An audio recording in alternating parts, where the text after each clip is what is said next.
Hello everyone, it's time for another Master Set, something that has become an annual tradition in Magic. These sets are always a lot of fun and limited. They're actually designed with limited in mind to a greater extent than your typical set, and they are always made up of reprints. More than most sets, knowing the archetypes and staying in the correct lane that is open for as long as possible is the best way to succeed. Although right now that doesn't seem so strange to us because Ixalan drafts are actually pretty similar. But as you know, if you saw my videos on the best commons and uncommons in each color that went up yesterday, I'm not going to be doing a full set review for this set like I do for sets that are made up of new cards. This is because we just aren't going to get to draft this set, which is only in limited quantity and quite expensive. We're not going to get to draft it enough to make that sort of video worthwhile. Instead, knowing the synergies within each color pair is really the most important thing. Keep in mind, in this video, I'm not talking about cards that are just good in every deck, like high-powered removal or bomb creatures, unless they have special synergy within a color pair. If you want a discussion of what the best cards in this set are in a vacuum, or what the best bombs are, check out the videos that went up yesterday on this channel. This video will clock in at right around 1 hour, so in the description below you can find a table of contents that can let you jump to the archetypes you're interested in. Now, let's get started. Like most sets these days, every color pair has a signpost uncommon, and that card is generally a pretty good indicator of where a color pair wants to be going. As we will see, there are a couple of shards that share themes in this set as well, and thus the color pairs within that shard have a similar theme, but we'll get to that later. For now, let's start with the black-white signpost uncommon in Iconic Masters, which is Vizkopa Guildmage. The mage can give creatures lifelink and can also make your opponent lose life for all the life that you gain for the rest of your turn. Vizkopa Guildmage is the kind of signpost uncommon that really hits you over the head with what you should be doing in a color pair. In this case, black-white wants you to be gaining life. The Guildmage provides you with both a way to gain life and is a payoff for gaining it. The color pair has several other ways to gain life at common and uncommon, and also has payoffs for doing so. Let's start with the cards that gain you life in addition to our Guildmage here. So, one example of this is Abzan Battle Priest. So, he doesn't always able to gain you life, but he makes your creatures with +1/+1 counters on them have lifelink, and he can put a counter on himself, and thus gain lifelink himself. Angel of Mercy, just 5 mana 3/3 with flying that gains you 3 life, so it helps you gain life too. Seeker of the Way is a really strong card because of the prowess synergy, but it also gains lifelink every time you cast an instant or sorcery, or actually any non-creature spell. Student of Ojutai gains you life also when you cast non-creature spells.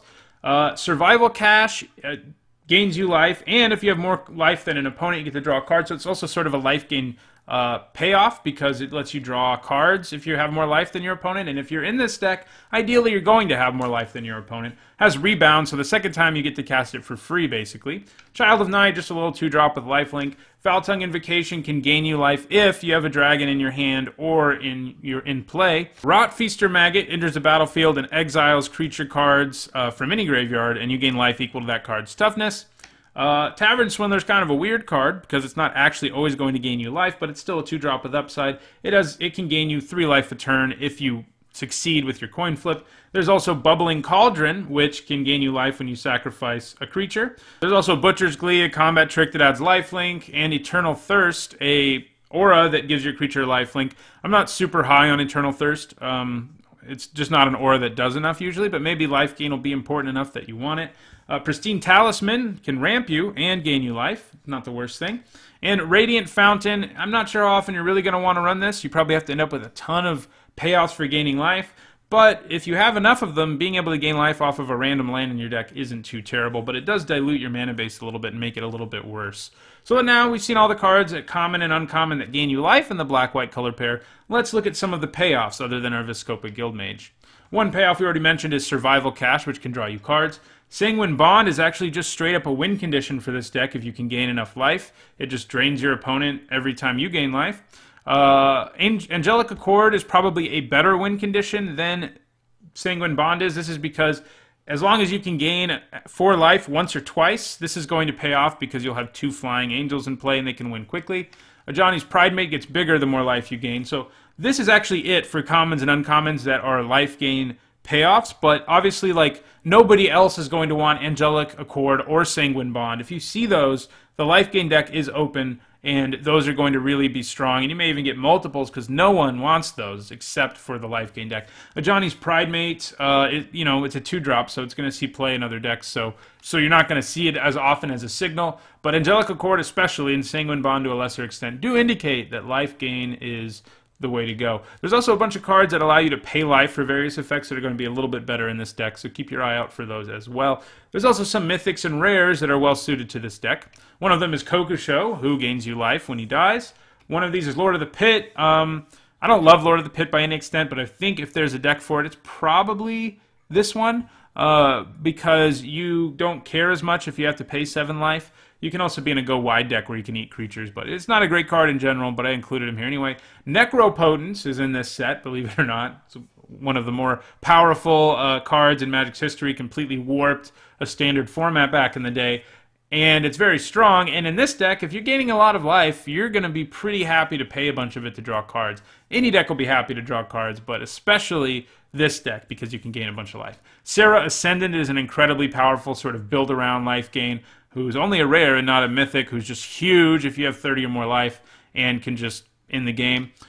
Path of Bravery, another card that it is an Anthem effect if you have greater life than your starting life total, and every time you attack with creatures, you gain life for each one that's attacking. So it's another great build-around for the deck. Archangel of Thune is just great in any deck, but it is a payoff for gaining life. It just makes your whole board bigger and bigger and bigger, and you're going to gain even more life because Archangel of Thune puts the counter on herself, and she has lifelink. Then there's also Blood Baron of Viscopa, who's sort of the signpost rare, who is a 5-mana 4/4 with lifelink, who gets even bigger when you have a bunch of life and your opponent doesn't have a ton of life. And there is also Auriok Champion, who can just gain life every time creatures come into play and has protection from 2 colors as well. So Black-White is all about life gain. There aren't a ton of commons and uncommons that work well with the deck, but the ones that are there, no one else is going to want. So you shouldn't have too hard of a time getting them if you're the only person trying to draft this deck at the table. Now let's move on to the next color pair, which is Black-Red. This is the only tribal color pair in the format, and it focuses on one of Magic's most iconic tribes, dragons, as the now uncommon Bladewing the Risen indicates to us as the signpost uncommon for this color pair. Used to be a rare. Bladewing is a dragon itself, but it also lets you reanimate dragons from your graveyard while also allowing you to pump all dragons.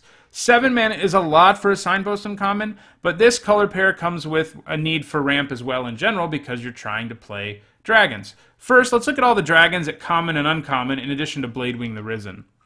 We have Dragon Egg, a nice low-curve dragon who, when it dies, turns into a 2/2 with Fire Breathing.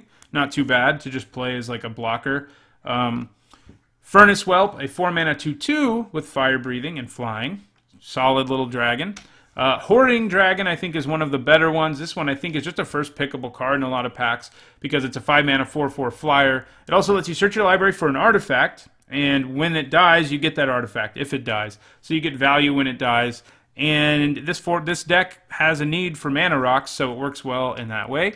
Noxious Dragon is also around, a big old 6-drop who's a 4/4 flyer, but when he dies, he gets to blow up a small permanent, converted mana cost 3 or less. And there's also Scion of Ugin, who is just a colorless mana 4/4 flyer. And Kolagon's Monument, which is a mana rock for this deck that adds both the colors it's interested in, but can also transform into a dragon, which is relevant for some of the tribal dragon payoffs, which we're going to look at now. So one of these is Bladewing's Thrall. So that's flavorful, right? Your signpost uncommon is Bladewing the Risen. Bladewing's Thrall isn't a dragon, but he's a zombie. But he has flying if you control a dragon. There's 1 dragon payoff. And every time you play a dragon, you get to return Bladewing's Thrall from your graveyard to the battlefield. Now that is a really annoying 4-mana 3/3 that just keeps coming back. Next, we also have some cards in this set from the Khans of Tarkir block that care about dragons. One of these is Foul Tongue Invocation. You get to gain life if you have a dragon in play or in your hand. Draconic Roar, we've seen, it's just a great removal spell, and if you have a dragon in play or in your hand, it does additional damage.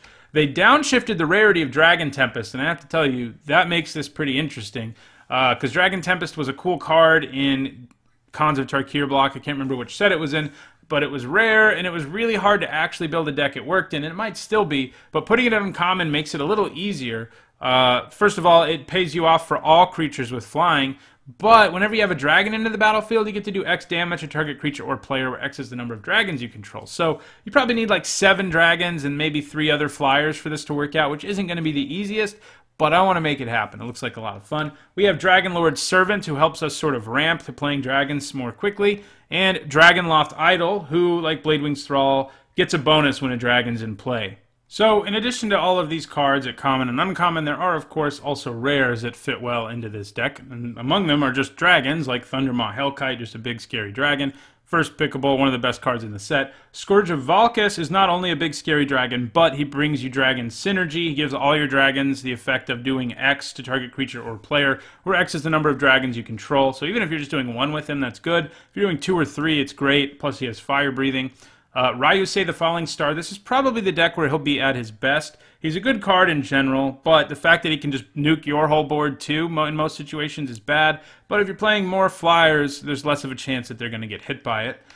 Crucible of Fire is a huge dragon power boost effect. You can make your dragon eggs huge, so if you get like 5 or 6 dragon eggs on top of uncommon and powerful dragons, you probably want to play Crucible of Fire. Bogarden Hellkite is one of the harder things to ramp into, but that's because when he comes into play, he has an incredibly powerful ability of doing 5 divided as you choose among any number of target creatures or players. Kokusho shows up here. He's good in any deck, but, you know, he's a dragon. And then sort of the signpost rare here is Malfagor, who is a 6-mana 6/6 flying demon dragon, who, when you enters the battlefield, you can discard your hand, and then each opponent sacrifices a creature for each card discarded this way. That can be very powerful. If you're sort of holding on to lands or other cards that aren't going to be relevant, holding on to them before you cast your Malfagor can often be worth it. As I mentioned, this deck also has an interest in ramp, so let's look at some of the ramp that this deck, and really all the decks actually have access to. Therian Dynamo is going to be one of the better cards for this deck because some of the dragons cost 7-8 mana, and it can ramp you into those very quickly. Same thing with Palladium Mirror. Star Compass, just, you know, it's sort of a smaller mana rock. It's not going to ramp you quite as high, but it's still something I think this deck would welcome. Pristine Talisman, you know, it can't add colored mana, but it can gain you life, I guess. It's not the greatest thing for 3 mana. Mannequin is a little better. It ramps you 1 mana as well for 1 less mana. Mind Stone's a nice little mana rock because you can also turn it into a cantrip if you need to. So you have access to all of these common and uncommon mana rocks. Therian Dynamo and Palladium Mirror, things your deck's really going to want if you really want to get there on dragons. Now let's move to the blue-green color pair. In blue-green, our signpost uncommon is Jungle Barrier. Like most signpost uncommons, this is a pretty good card. 4 mana for a 2/6 with Defender. That draws a card is a great card for grindy defensive decks. It's hard to attack through, and it replaces itself, so it's just a great card. Unlike the first 2 signpost uncommons we looked at, though, things aren't quite as obvious here. Only once you look at the commons and uncommons in this color pair does it become clear what blue-green's theme is, and that is the Defender keyword. That's right, we have a whole color pair designed around creatures with Defender. We've seen this before. Many of the cards from the last time we had this as an archetype are in this set too. The majority of the cards that are payoffs for Defender also have Defender themselves. So let's just look at all the common and uncommons that have Defender in this color pair. We have Mnemonic Wall, which is probably going to be a little bit better in a more spell-heavy deck, but hey, it has Defender, and if you have some good instants and sorceries, you can get them back. Fog Bank is just sort of an indefinite blocker that can stop a lot of things. Has Defender, and that's nice. Doorkeeper is it's a creature with Defender that's also a payoff. It lets you mill your opponent for each card with Defender you have in play. Can be a potential win condition. Carven Caryatid is just a 3-mana 2/5 with Defender, but it draws you a card. It's a lot like Jungle Barrier, actually. It's kind of interesting they included both because there's a lot of similarities there. Jaughty Offshoot is a nice little 1-drop that gains you life, helps you be more defensive and last longer. Overgrown Battlement, this is one of the bigger payoffs for this deck, because if you get 2 or even 3 Defenders in play, then you're ramping like crazy. Wall of Roots also helps you ramp. And there's also 1 red card with Defender that I think this deck is going to want to splash if it's really trying to win with the Defender theme, and that is Vent Sentinel. So this deck, for the most part, isn't going to just be winning with Defenders. It gets bonuses for having Defenders, like with Overgrown Battlement. Doorkeeper can maybe mill your opponent out, but that's not that reliable. Vent Sentinel is much more reliable. It just does damage to your opponent. If you have a bunch of Defenders in play, they're going to be dead quickly. So that's something to keep in mind. There are some payoffs for Defender, one of which can help you win the game with Defenders. So let's look at those real quick. There's only 2 of them, and they're both uncommon. One of them is Assault Formation, which makes it so your creatures assign damage equal to their toughness, and you can make your defenders able to attack with it. Pretty nice. You can also pump their toughness. Sultai Flayer isn't explicitly a defender payoff, but when a creature you control with toughness 4 or greater dies, you gain 4 life, and this deck has a lot of those. So these are really the only payoffs, and unless you get Vent Sentinel or Doorkeeper or Assault Formation, you can't really count on actually winning a game with just defenders. Instead, what I think this deck really tries to do is play these defenders to lock down the ground. Some of them lock down the sky like Fogbank. You can draw cards off of some of them. They all have nice little grindy effects. And eventually, you want to ramp into things. And the deck has ramp built into 2 of the defenders, and you can pick up even more ramp. And there are several win conditions at common and uncommon that you can play in the late game after sort of weathering the storm from all your opponent's creatures that can just quickly win you the game. And the ones at common and uncommon are these guys. Duskdale Worm, just a huge trampler. Hero's Bane, who just gets bigger and bigger and bigger, and if you have a lot of defenders, you can pump a lot of mana into it. Riverwheel Aerialist, a little less exciting, but it's a big flyer. And same for Mahamati Jin. So this deck isn't always just going to be like a defender deck that just wins with defender, but it's a deck that's going to have some defender ramping, defender defensiveness to the deck that eventually you just win the game with a big creature in the end. But I know we're all sort of hoping to win with Vent Sentinel or Doorkeeper because that's obviously sweeter. There are some other rares that fit well into this deck as win conditions. One of them, and probably this is the best deck for it, is Day of the Dragons. If you can ramp into this, you can turn all your defenders into 5/5 dragons with flying, and your opponent will probably be dead the next turn unless they find a way out. Kaiga the Tidestar is good in any deck, but this deck can ramp into it early. Sphinx of Athun, same thing. This one also draws you some cards. We have Jugon, of course. The downside about Jugon is if most of your creatures are defenders, putting the counters on them won't matter. Genesis Hydra is a nice thing to ramp into. Gives you all kinds of value. And Vorinclex Voice of Hunger is as well. And the Signpost rare that we have here isn't that signposty exactly. It's not a creature with defender. It's not a defender payoff. But it is just a huge creature you can ramp into. And it has Shroud, so your opponent's not going to be killing it. Next, let's look at Red-Green. This is another Signpost uncommon that was downshifted in rarity, and it is actually a favorite card of mine. I even have an EDH deck up here on my channel featuring the card, and that is Roshin Meanderer. She is kind of interesting as a Signpost uncommon because you can't only play her in a red-green deck. You can actually play her in a deck that has green or red in it because it has the hybrid mana. And she will actually probably be taken decently highly since she's a 4-mana 4/4 with upside. That said, she's going to be at her best in red-green because those two colors have the most cards with X in their mana cost. The deck isn't just about X cost spells either.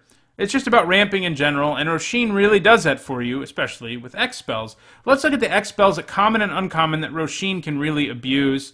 There aren't a lot of them, but they're pretty great, especially if you have Roshin Meanderer. One of them is Fireball, which is just one of the best uncommons in the set. Heat Ray and Ivy Elemental would normally be really mediocre, but if you can just play Roshin Meanderer on turn 4, and then on turn 5 play the Ivy Elemental as a 7/7, that's pretty great, right? So these are really the only things at common or uncommon with X in their mana cost that the Meanderer, that she can really help you ramp into. But they're pretty great, and nobody else is really going to want Ivy Elemental, so you have that going for you. The deck in general, though, as I mentioned, is just sort of a ramp deck. So let's look at the ramp that green-red has access to. We have Overgrown Battlement, which we saw would be good in the Defender deck. Good here, too. Search for Tomorrow is ramping and fixing. Wall of Roots, again, good in the Defender deck, good here too. There's also Guardian Idol, a card I didn't mention earlier is a mana rock, but it's an okay one. It can also turn into a creature. We have Mannequin again, Mind Stone, Palladium Mirror, Pristine Talisman, Star Compass, and Thran Dynamo. So really, the Dragon deck and the Red-Green deck are the decks that are really going to be wanting these mana rocks, because these are the decks that really have the nice high curve stuff to ramp into, and they have Signpost uncommons that sort of indicate you need a bunch of mana. So let's look at the stuff you can ramp into in this color pair. We have our friend the Hoarding Dragon again. It's also Earth Elemental, certainly not exciting, but if you're playing that on turn 4, it's pretty good. Dirkwood Baloth, also pretty good. You can also suspend it early. Duskdale Worm, just another huge thing to ramp into, and of course Hero's Bane. There are some rares. I think this deck really needs to get some of these rares to really get to where it needs to be. One of them, which is the Signpost rare, is Savageborn Hydra, which if you have Roshin Meanderer and you can ramp into, is just insane. You can play it huge. It can also get bigger and bigger and bigger thanks to its activated ability. as double strike too. Channel is something that you want in this deck. Channel's really good with X spells, especially with the famous one, Fireball. If you draft both Channel and Fireball, you have the potential to basically just win the game as early as turn 3 in most scenarios. So pulling that off in Limited will be awesome. Anyone who does will be very happy. But Channel's good in general for a deck like this one that just wants to ramp. Genesis Hydra, another X spell that's great here. If you can play Genesis Hydra for a huge enough mana cost, which you can do between Roshin Meanderer and your other mana rocks and all the other ramping you're doing, you get a lot of value. You get a huge creature and stuff out of your library. Genesis Wave, this is really the only deck for it. No other deck can really ramp into Genesis Wave like this deck can. Vorinclex, this deck is one of the only places for it. Lotus Cobra isn't something you want to ramp into. Instead, it's just a creature that helps you ramp, who happens to have a decent stats. Primeval Titan's nice here. It can grab you any lands if you want. Obviously, it's an insane card. It's a little less insane in Limited than in Constructed, of course. But it's a nice thing to ramp into, who can then also grab you more lands, which you can then pump into Genesis Wave or Genesis Hydra or Savageborn Hydra or Fireball or whatever. So, you know, getting to 8 lands, basically, with Primeval Titan is a big deal. Rampaging Balos, another nice thing to ramp into, and this deck also has ways to play more than 1 land in a turn. Next, let's look at Blue-Black. Unlike most of the other Signpost Uncommons, Blue-Black Signpost Uncommon is pretty vague about what you should be doing in the color pair. Don't get me wrong, Blizzard Spectre is a great card, a 4-mana 2/3 flyer that lets you make your opponent either lose cards from their hand or bounces things to their hand. Is pretty great. But what's the theme here? Flyers, tempo, control. In the end, I think Blue-Black is mostly supposed to be a control deck, but it can win the game without lowering the opponent's life total to 0. That's right, Blue-Black has a very prominent milling sub-theme. Let's look at some commons and uncommons that help you put your opponent's library into their graveyard, and cards that like it when cards go into your opponent's graveyard. So first up, we have Doorkeeper again. Now, he's not going to work super well unless you also have a few other defenders, but he's not a terrible card for this deck just because he can block early. That's what control decks want to do, and he can mill a few cards here and there. Jace's Phantasm, meanwhile, is the sort of win condition that you have. Like, if you're not quite getting there on milling your opponent, and you can't really win by milling your opponent, having Jace's Phantasm is a really good win condition as a backup when you can't mill your opponent because it'll be a 5/5 flyer. Shriekgeist is another little flyer. This one mills cards every time it hits the opponents. We have Thought Scour, a nice little cantrip that also mills your opponent a couple cards. Winefall is not, exactly a mill spell, but it's the kind of card that can really make your opponent have to draw a bunch of cards. Like if your opponent has a full hand and you only have 1 or 2 cards in your hand, Winefall is a great card to cast anyway because you and your opponent suddenly have the same number of cards in your hand, but also you're making your opponent draw a bunch of extra cards, which can help mill them. Balustrade Spy, another flyer that mills your opponent depending on when you hit a land card. Grizzly Spectacle, a removal spell. This is a good card. I almost feel like this is the Signpost Uncommon for this deck because it's a removal spell, an efficient one, and that is what the control decks want to do, but it also happens to mill your opponent. So it's sort of a great card in this deck. It's good in any deck, but the fact that the milling actually matters here makes it even better. White of Precinct 6 isn't quite as good as Jace's Phantasm, but it does get to be bigger the more creatures you've milled into your opponent's graveyard. Trepanation Blade is sort of a mediocre equipment. I'm interested to see whether or not it works here because you have to pay 3 to play it and 2 to equip it, and your creature doesn't immediately get a bonus. But when your creature attacks, it mills them until they hit a land card, and your creature gets +1/+0 for each card revealed this way and put into the graveyard. And that's going to be pretty good if you're putting it on Jace's Phantasm, Shriekgeist, or Balustrade Spy, all flyers who already fit pretty well into this deck. There's also Mind Crank. It's kind of a weird card because generally, if you've done 20 damage to your opponent, they're going to be dead before they get milled. But in this deck, where you can use it as a support card, say you mill 18 or 19 cards on your own, Mind Crank can help you do the rest of it pretty easily. So milling is an option, a direction for this deck to go in. That's something we see clearly here with these commons and uncommons. But the deck is just a control deck. It doesn't have to win by milling. It's a color pair that has great removal and great cards for tempo. It's a color pair with counter magic. It can really control a game, and then it just has to find a way to win. Whether sort of grinding your opponent to death with milling is what you're going to do or otherwise. So now let's look at sort of the removal and tempo cards that really make it so this deck can actually succeed in milling the opponent or winning the long game in general. So we have Claustrophobia, just a good little removal spell. This deck wants it. Any blue deck wants it, but especially this controlling one. Condescend is going to be nice in this deck. You know, it's a counter spell that sort of scales as the game goes on. You can use it to counter a lot of things. And Scrying 2 is pretty great. Frost Links is a nice little card to slow your opponent down. Mana Leak, a nice counter spell in the early game. Repeal, a bounce spell that draws you a card. Ulcerate's just a great removal spell. Same for Reef Soul, and of course Grisly Spectacle, and Doomblade, and Dissolve, and Etherize. So these are all just sort of the cards that help you last until the long game to mill your opponent out. Keep in mind though that this deck can just use like any big scary flyers, any creature with evasion, anything like that to win the game. Milling is something this deck can do, but it's not the only thing this deck can do. There's really only one rare in this color pair, and it's sort of the Signpost rare, that really supports the milling archetype. And if you get it, though, you're going to be in pretty great shape milling-wise, because that card is Glimpse the Unthinkable, which mills 10 cards at once.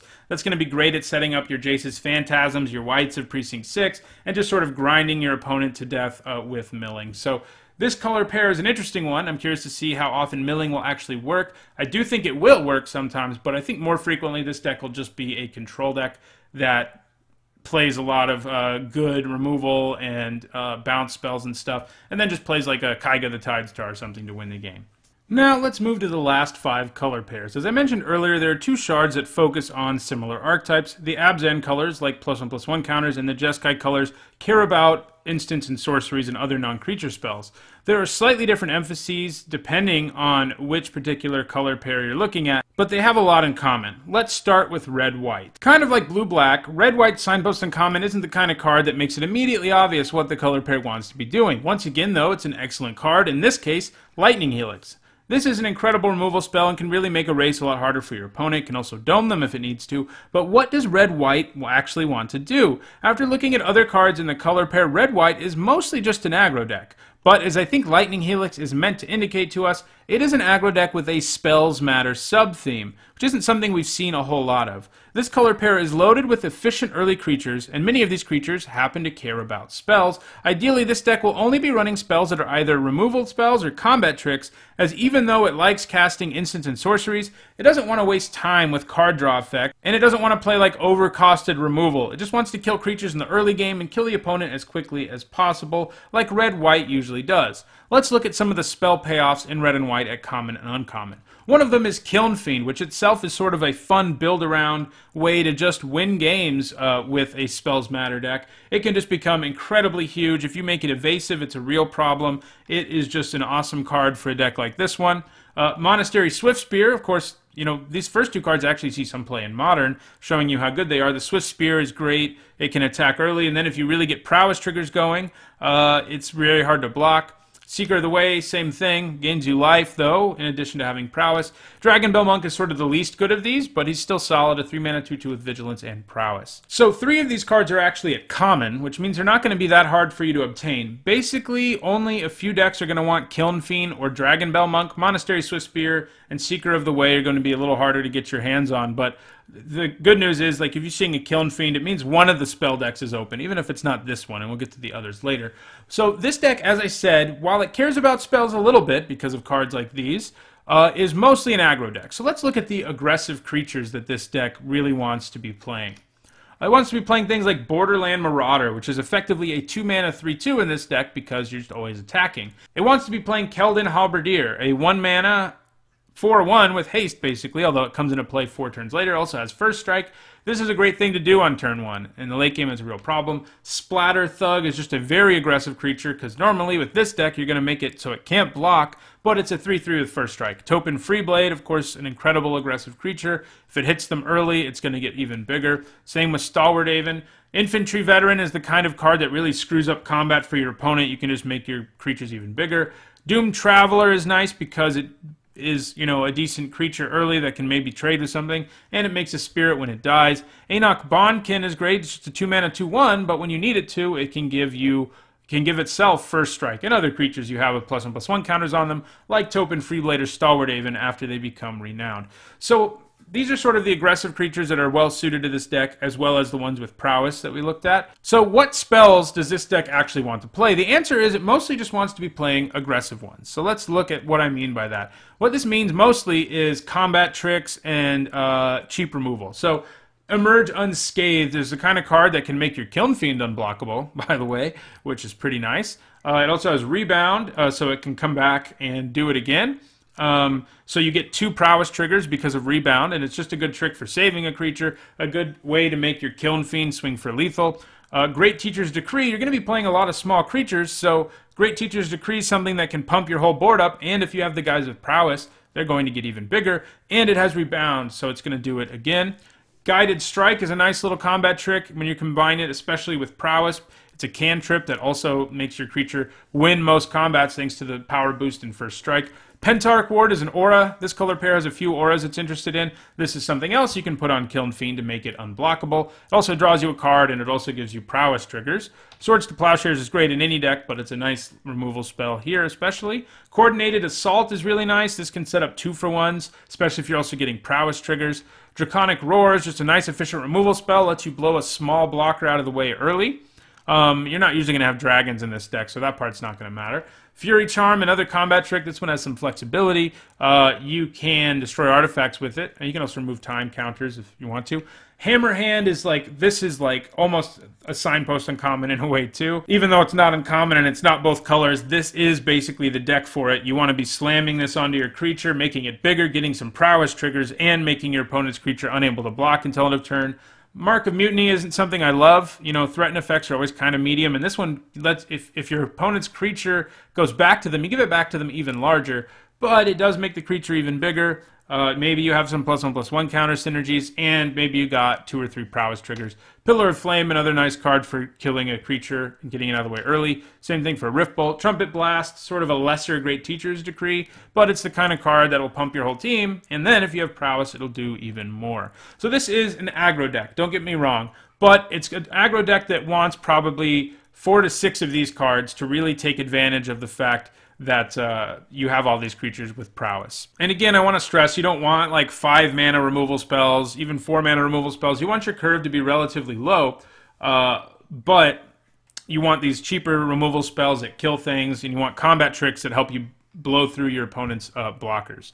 So let's look at some rares that are sort of suited for this color pair. I say sort of because the Signpost rare here doesn't make like a lot of sense to me, and it is Firemane Angel. So it gains you life when it's in your graveyard, which makes it seem like it should almost be a black-white card. I know it's not. I know it's from Old Ravnica, but it's a weird inclusion here. It is a big creature with flying and first strike, and it can come back to your battlefield. But of all of the like Signpost rares, this is probably the one that's the least well-suited to the deck that actually exists. It doesn't do anything with spells, and it's expensive, and it's really expensive to get it back from your graveyard. So, yeah, I mean, you might play one and you probably would play one in this deck, but it's not going to like synergize super well, and it's not an incredible card or anything. It's just a good one.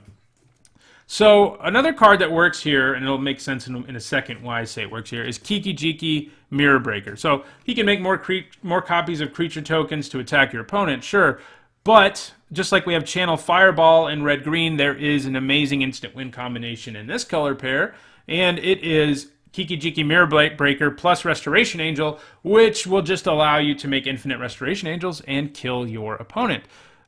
So that's a cool little thing in this color pair. I wouldn't play Kiki-Jiki in this deck, basically, unless I have Restoration Angel. But Restoration Angel is just a great card in any deck, and obviously it'll work here too. Thundermaw Hellkite is one of the like top curve things you'd like to have just to end the game, do the last few damage. And Urabrask makes it harder for your opponents to block and makes your creatures have haste. Emiria Angel just helps you go wide with all sorts of bird tokens. So red-white is a Spells Matter deck, but it's sort of in parentheses next to aggro. It's not the main theme of the deck. This is not a control deck like a lot of Spells Matter decks are. It is an aggro deck that wants to be playing low-curve creatures, some of which have prowess, and it wants to be playing combat tricks and cheap removal to get extra value out of prowess and things like that. So our next archetype, blue-white, also cares about spells, but as you might expect, switching red for blue results in a less aggressive deck. The signpost uncommon here is Azorius Charm. Like all charms, it is very flexible. It does a couple of more controlling things, drawing cards or putting attacking or blocking creatures on top of your opponent's library, but it also likes for you to have creatures in play for the first option of giving your whole team lifelink.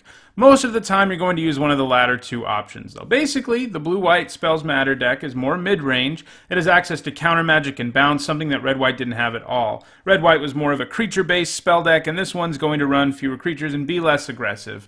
Let's look at the spell payoffs in blue-white. So we have Seeker of the Way again, just a 2-mana 2/2 who can gain lifelink. That's great. Dragonbell Monk, we've seen it too. Those cards are both good in the aggressive red-white deck as well. But there's another white card that's really only well-suited for this particular spell deck, and that is Student of Ojutai.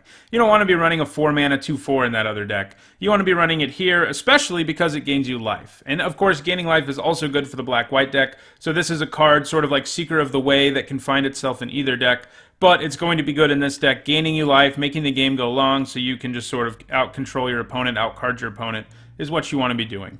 There's also Elusive Spell Fist, which can be one of your win conditions, basically, since over time you can just hit your opponent for 2 a turn that's unblockable. You can also put auras on it if you want to, which can be pretty gross. There's lots of stuff you can do with Elusive Spell Fist to try to win the game. Jessian Thief is another creature, that sort of shows you that this deck isn't super aggressive. The Thief is good. It's actually downshifted in rarity. It was uncommon when we saw it in Magic Origins, and now it's common. It's strong, but it doesn't hit the opponent hard. It's the kind of card that's, it's difficult to block because of prowess, but it's not going to kill your opponent quickly. It's just going to draw you a bunch of cards. Mnemonic Wall, another card that shows us that blue-white is less about smashing face and more about just grinding out value, because you can play this wall, you can block things with it, and you can get back an instant or sorcery from your graveyard. Skywise Teachings, I think, is the best win condition for this deck at common or uncommon, basically. You're going to be wanting to run a lot of spells, and Skywise Teachings just lets you crank out 2/2 Jin Monk creature tokens that can just take over the game. It's very powerful. You can do it at instant speed when you cast an instant. Things can get pretty ugly. Another potential win condition for the deck, but less exciting, I think, is Riverwheel Aerialists. It is just big, and it has prowess, so it likes when you cast spells. Let's look at the spells that are available for blue-white for this particular deck. So, Guard Duty is not a card we talked about in the red-white deck. That's because making a creature have Defender does not really matter for you in the red-white deck. You want to get blockers out of the way. This makes it so a creature can't attack, but it can still block. But it's good in this deck. Guard Duty, making a scary creature unable to attack you, means you have more time. It means if you have cards that care about you playing a non-creature spell, you get a bonus as well. Iona's Judgment, another card not so good in the red-white deck just because it's so expensive. Paying 5 for this effect is a lot, but this deck is happy to do that. It's happy to kill some huge creature. It can kill enchantments too. That's not going to happen as often. And that's one of the ways it can make the game go long. It can kill your opponent's best creature. Survival Cache, I think, is probably better in black-white, but the fact that it has Rebound means you get 2 different spell triggers out of it. It also gains you life, and it can also draw you cards. Wing Shards is the kind of card that, again, the red-white deck did not really want any part of. It doesn't care about killing attacking creatures. It cares about killing creatures who can block. Wing Shards frequently will just kill one creature. Sometimes your opponent will just attack with their best creature, though, and that'll be fine. Sometimes, though, your opponent might cast something. They might cast, like, a combat trick, and then you can Wing Shards. You yourself could cast a cheap spell before you cast Wing Shards and get Storm going. So sometimes it has very real upside. It also has the downside of, like, if your opponent's alpha striking you and your Storm count is 0, then you're probably in rough shape, but it's a solid card for this deck. Swords to Plowshares is good in both red, white, and blue, white. Repeal is a nice little card for this deck. Bouncing things is strong. You can get rid of auras that way. You can get rid of combat tricks. You can slow your opponent down, and you also get to draw a card off of it. We have Aetherize, which just lets you buy yourself more time, really find the time to find a way to kill your opponent. Amass the Components is a very strong draw spell for this deck. 4 mana to draw 3 cards is great. You do put 1 on the bottom of your library, but it's still a very strong card. Hopefully you're getting triggers off of it. Claustrophobia, just a good removal spell. Condescend is some good counter magic for the deck. Dissolve is 2, and Mana Leak as well. These are all counter spells that I think are actually playable and limited. You definitely have to be in a controlling deck, like this one I think wants to be for it to work out. But if you're in those decks, the fact that you can just like leave mana up, be ready to cast card draw spells, be ready to cast kill spells, be ready to flash creatures in some cases is pretty great. Let's look at some of the rares that are sort of best suited for this deck. So we have Supreme Verdict. It's sort of our signpost rare, right? It's in the 2 colors that this deck is, and it's just a board sweeper, and that's very strong. So, you know, if you start a draft with a Supreme Verdict and then you start picking up some more control elements, you could probably theoretically try to draft a deck with like 6 or 8 creatures in it that are basically the only way you have to win the game, and you're just going to control the game with your counter magic, kill spells, and board sweepers. Some other rares that are nice in this deck are Yosei the Morningstar, who admittedly is just good in any deck. That's white, but it is a very good win condition for this deck. Even if they kill it, you get to buy yourself probably another turn thanks to Yosei's death trigger. Elesh Norn, going to be good in most decks, but this deck can really make the game go long. Obviously, red-white doesn't want Elesh Norn. This deck can make the game go long, and playing Elesh Norn will kill a bunch of creatures and make yours bigger. Consecrated Sphinx, another big creature that this deck has plenty of time to get to that will just end the game. It'll hit your opponent hard, and it'll make sure you have a fistful of removal and everything else. Cryptic Command is a nice rare for this deck. We all know how powerful it is in Modern. It's good here too. It is a little hard to cast because it's triple blue, but it's still a good card. Kaiga the Tidestar, like Yosei, good in basically any deck, but here it's like really the kind of rare that you want to find so you can try to win the game with your big dragon who still punishes your opponent if they kill it. Mana Drain is of course ridiculous. If you get to counter something and then on your turn you get all this mana and you're just like, okay, I play my Elesh Norn, pretty messed up. Teferi is a nice little card for this deck as well. It has Flash, and he makes it so that all your creatures have Flash, and makes your opponent only be able to cast things at sorcery speed. Those are all strong things. It is triple blue. This is perhaps the best deck for Teferi, although maybe red-blue, which we're about to look at, has a case to be made as well. So that's the blue-white color pair. You just are control deck. You have access to great removal. You have good card draw spells. You have nice grindy creatures. You have ways to take advantage of instants and sorceries. And it looks like a fun deck if you're into playing control. Let's move now to the last color pair that cares about spells, and that is blue-red.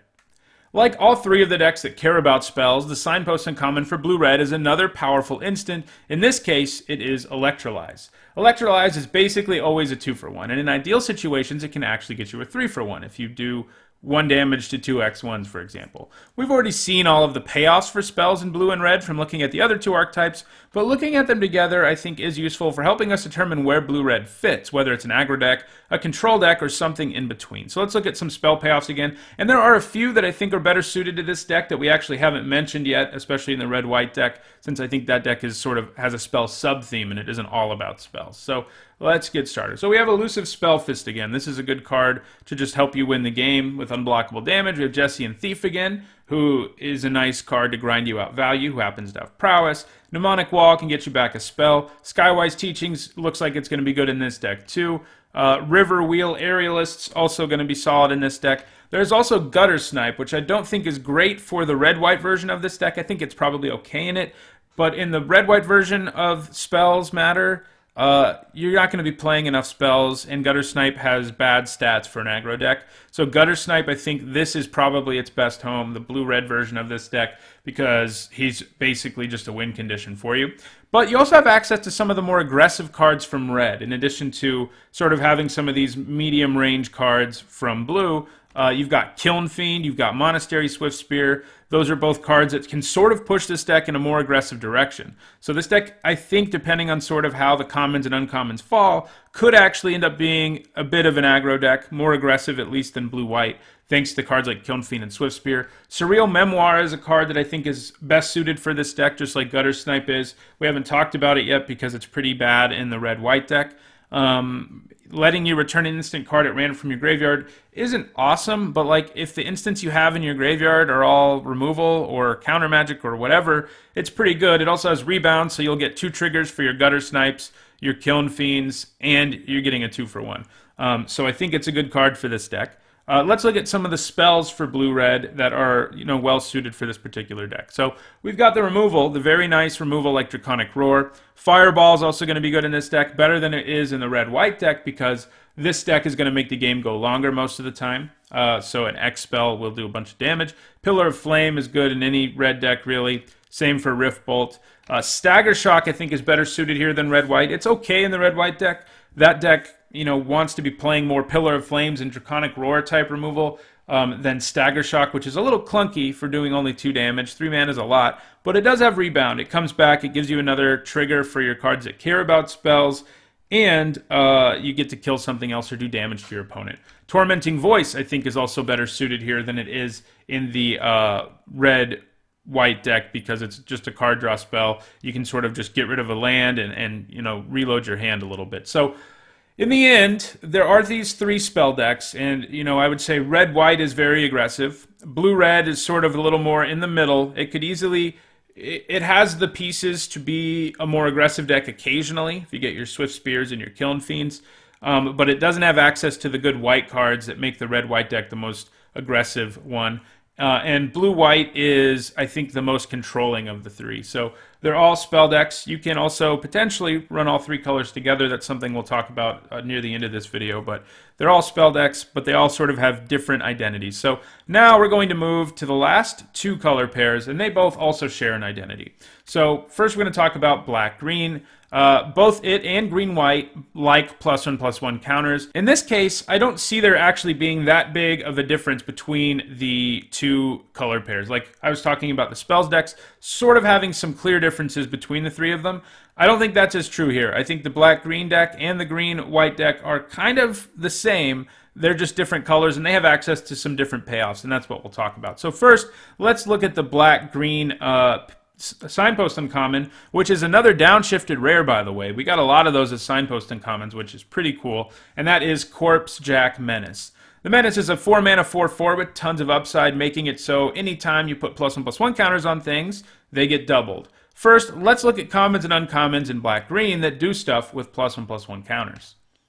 So we have a whole group of cards with the Unleash mechanic in black. The Unleash mechanic lets you decide whether you want to play a creature who can block, so it just has its base stats, or if you want to unleash it and put a +1/+1 counter on it, then it's a 3, like in this case, Dread Reveler is a 3 mana 3/4, but it can't block. And so Unleash is sort of a mechanic that the black-green deck has access to that is a +1/+1 counter heavy mechanic. If you have Corpse Jack Menace in play, you get 2 +1/+1 counters, so that's going to be fun. There's also Eternal Thirst. We've seen this before. We talked about Lifegain. It lets you put counters on things. I'm actually not a big fan of the card, but I have it here in interest of showing you everything with +1/+1 counters. We also have Merek Nightblade. So Outlast is another mechanic we're going to see, but I said there's not a lot of differences in terms of aggression really between these 2 decks. They both care about +1/+1 counters. The green-white deck cares more about Outlast. It has more Outlast cards, and the black-green deck has more Unleash. But they're both just +1/+1 counter aggressive mechanics, really. So that's why I say there's not a huge difference, even though some of the mechanics are actually different. But Merek Nightblade's great because he also gives all your +1/+1 counter creatures Death Touch. Nice little upside. Rakdos Drake, another creature with Unleash, so it can be a 3 mana 2/3 with flying. Thrill Kill Assassin is a 2 mana 2/3. With Unleash. This is one that I think you probably only unleash like half the time because him having Death Touch makes him an incredible blocker. Crowned Ceratok doesn't have counters himself, but he makes all your creatures with +1/+1 counters on them have Trample, and he's a 4 mana 4/3 with Trample. Pretty good stats. Hunt the Weak, a good removal spell, rather, a fight spell that involves a +1/+1 counter. Inspiring Call's a nice payoff for +1/+1 counters. You might remember this card from one of the Khans of Tarkir block sets. It could sometimes be completely insane because you draw like 4 cards and all your creatures become indestructible. It can also be a dead card, though. So you're probably happy having one, but sometimes you can draw it and be really sad if your board's just empty. We've got Ivy Elemental. I do think it's better suited to the red-green deck, but if you have Corpse Jack Menace, Ivy Elemental's nuts. So if you get a couple Corpse Jack Menaces, suddenly Ivy Elemental is just stupid because if you pay 4 for it, it will now be a 6/6, for example. Phantom Tiger, a 3 mana 3/2, who every time he gets damaged, you prevent it, and he removes a counter. So he's very hard to sort of get through. He's a very good blocker. He's also a good attacker. Timberlane Guide, it's a little 2-mana 1/1 who can make himself a 2/2 if you're not interested in being creative, or he can put the +1/+1 counter somewhere else. Undercity Troll, we saw this already. This is Renown, so the green-white deck has more Renown, but there's a little bit of Renown in green-black as well, mostly just an Undercity Troll, I guess. But it's a very good early aggressive creature, has +1/+1 counter synergies, and he can regenerate. Hero's Bane is another card that's ridiculous with your Signpost uncommon, because it will come into play as an 8/8, and then you can just keep putting 8 counters on it every turn. Doesn't that sound like fun? Actually, I guess after you pay 4 the first time, it'll actually put 16 counters on itself, right? Yeah, so Hero's Bane plus Corpsejack Menace is silly. Your Signpost uncommon is an incredibly good payoff in black-green. I actually think it's better than the green-white one, which we'll talk about momentarily. But first, let's look at the rares in black-green that suit this deck. So one of them is Curse of Predation. This card is basically only for this deck. You put an aura curse on your opponent, and suddenly all your creatures get +1/+1 counters when they attack your opponent. Pretty nice. It is, it's a kind of card that doesn't affect the board at all immediately, except it sort of does, because if you play it and then attack with your creatures are going to get bigger. Genesis Hydra, probably better in the red deck, but it's still in the red-green deck. I mean, it's still a good card for this deck. It's just not as good. Lets you get some free spells and play a large creature. Jugon is good in any green deck, really, but he puts even more +1/+1 counters on things if you have your Signpost in common, and you have more synergies for the counters in general. Obnic Silas is good in basically any black deck, but he likes +1/+1 counters. Spiritmonger, another sort of your Signpost rare here. And he doesn't give you a payoff for +1/+1 counters, but he gets them. He's hard to kill, and most importantly, he can change his color until end of turn. I'm joking about the last part, but he's a very strong card, first pickable for sure, and going to be at his best in this deck. So now let's go ahead and look at the final color pair, which is green-white, which also cares about +1/+1 counters, and is a very similar deck to this one. And here are +1/+1 counter payoff, or our Signpost in common anyway, is Chronicler of Heroes. I mentioned I think Corpsejack Menace is better, and I do, but Chronicler of Heroes is still very good. It's a 3-mana 3/3 who lets you draw a card if you control a creature with a +1/+1 counter on it. Make sure you realize it doesn't say you draw one for each +1/+1 counter, or like for each creature you have with a +1/+1 counter. That would be awesome, but instead it's usually just going to draw you one card. It's just a 3-mana 3/3 that draws you one card. That pales in comparison to the raw power level of Corpsejack Menace, but it's a good card. It's telling you want +1/+1 counters. Let's look at what cards care about +1/+1 counters or have them in green-white. So I mentioned that the Outlast mechanic is a bigger deal here. And what that means is there are actually more cards in green-white that give you bonuses to your creatures with +1/+1 counters, because every creature with Outlast in this set does something for all your creatures with +1/+1 counters. Abzan Battlepriest, for example, here gives all your creatures with +1/+1 counters lifelink. So I guess what I would say a big difference between the two decks is, and I'm going to show you more cards with Outlast, is that the black-green deck is better at putting tons of +1/+1 counters all over the place, and the green-white deck is better at like having a bunch of creatures with one who get bonuses. So that's kind of the difference between the two. Abzan Falconer, another creature with Outlast that gives your dudes a bonus if they have counters, and of course can put them on himself. Same thing with Enoch Bondkin, puts counters, places, and gives all your guys first strike. Those are all very good cards for this deck. Ajani's Pridemate is better in the black-white Lifegain deck, but if you have Abzan Battlepriest or you have creatures with lifelink or anything like that, Ajani's Bridemate is going to have a ton of upside. I think I just said Bridemate, but I do mean Pridemate. Stalwart Aven is a 3-mana 1/3 with flying, nothing special, but the Renown mechanic is another mechanic that cares about +1/+1 counters. That's another mechanic that green-white has more of than black-green does, but it only puts one counter on it, right? So it's not doing the crazy Corpsejack Menace kind of things, but it's still a good early play that gets bigger. We also have Topin Freeblade, who does more or less the same thing. We also saw a moment ago all the green cards that do stuff with +1/+1 counters, all the payoffs there. But again, I think the difference here is your creatures with +1/+1 counters are going to get keyword abilities more often in this deck, and they're just going to be huge in the black-green deck. But they are very similar. There's really only one rare in white, because we just talked about the green ones who care about +1/+1 counters. There's really only one rare in white that cares about +1/+1 counters or puts them places, and that is Archangel of Thune. It's a good one. It's a very good one. A 5-mana 3/4 with flying and lifelink who gives your whole team +1/+1 counters when you gain life, and you're going to be gaining it if you have Archangel of Thune. So that's actually all of the color pairs, but there are two more things I want to mention before I'm done with this video. First, let's talk about splashing. Obviously, the Abzan Shard and the Jeskai Shard have a lot in common. Not with each other, but with the colors within them. So sometimes it will be wise to try to play all three of the colors. Let's look and see if splashing is going to be an easy thing in this format. So one piece of good news, if you're interested in splashing, is Evolving Wilds is back at common. It's, of course, always a highly sought-after card if you're trying to splash a couple things. It's a very good card for splashing. It's just a good card in general because it thins out your deck. You basically are only running 16 lands in a sense if you're running it, and it gives you fixing, even if you're just 2 colors, but if you're 3 colors, it's great. The other thing that's around are the Karoo lands from the Ravnica block. They all bounce another land when they come into play, but they produce 2 colors of mana, so they give you fixing. They also give you a kind of card advantage because it's 1 land producing 2 mana. That's not something that is normally a thing. You do have to bounce a card, but once you sort of get all your lands out, you're going to have card advantage in that sense.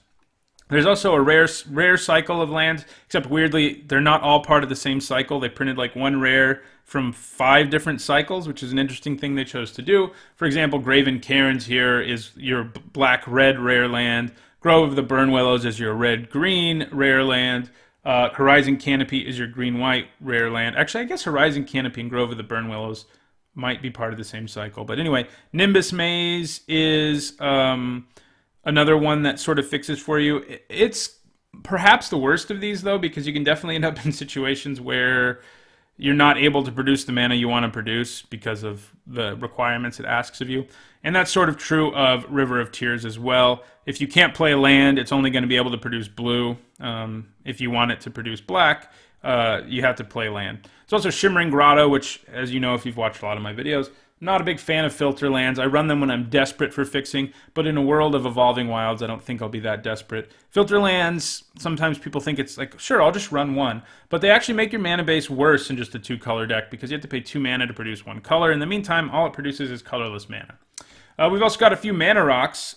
This is the only one that produces colored mana, though, and it is Kolaghan Monument, and it's really only going to work if you're in a color pair that overlaps with one of these, but it is worth noting. Green, of course, also has access to things that help it splash. Search for Tomorrow, for example, as at common, and it can search your library for any land. Lotus Cobra is at rare. But that's it, really. That's all you have in terms of fixing. Fixing in this format isn't going to be super easy. The only common sources of fixing that are colorless are Evolving Wilds and Shimmering Grotto. So I think it's going to be hard to build a very good and with a stable mana base 3-color deck. Now, can you splash Corpsejack Menace in your green-white deck? Absolutely. Can you splash the green-white gold uncommon in your black-green deck? Absolutely. Just splashing things like that is perfectly fine, but doing like full 3-color decks isn't something that's going to come together very often. Because, I mean, I included rares here too, and this is all we have. So keep that in mind. There's also one more archetype I want to talk about, and it's better than all the other ones I mentioned here, and doesn't even have to go outside of black. And that is Mono Black Newts. Okay, I'm mostly kidding, but this is a pretty sweet little combo that R&D chose to bring back in this limited format. Nobody's going to want the Witch unless they are building the deck. The Cauldron might see some play in Lifegain decks, which happen to be black-white, by the way, so perhaps this will most frequently fit into the black-white deck. And the Newt is an uninspiring but playable 1-drop. But you get to do a lot of fun stuff when you have all 3 of these in play. You can use Bubbling Cauldron to sacrifice your Festering Newt, which will drain your opponent 4 and gain you 4, and kill one of your opponent's creatures by giving it -4/-4. So nobody's going to want a lot of these cards, and if you can pick up multiples, that's probably one of the most fun things you can do in this format. And as I said, black-white may be the best home for this because Bubbling Cauldron's already an okay card in that deck. But we'll see. I'm definitely going to try to draft this. I'm going to record 4 drafts in this format, and I may force this deck in one of them just for fun because it's sort of a silly deck. But there you go. Those are all the archetypes. Those are all the color pairs. And that does it for this archetype guide. As I mentioned, I won't be doing a full set review for this like I do for standard legal sets. But between this archetype guide and my videos on the best commons and uncommons for limited, and also I'm going to be doing a couple of crack-a-packs, and also I'm going to be doing 4 draft videos, you should be set on content for Iconic Masters. If you enjoyed this video, don't forget to hit the like button and share it so others can enjoy it too. Don't forget to subscribe for tons more limited content too, again, including Iconic Masters drafts coming soon. My content is also sponsored by 5colorcombo.com, a great website for all things Magic. Use my discount code NEATZone5 in their store for a 5% discount. Thanks for watching.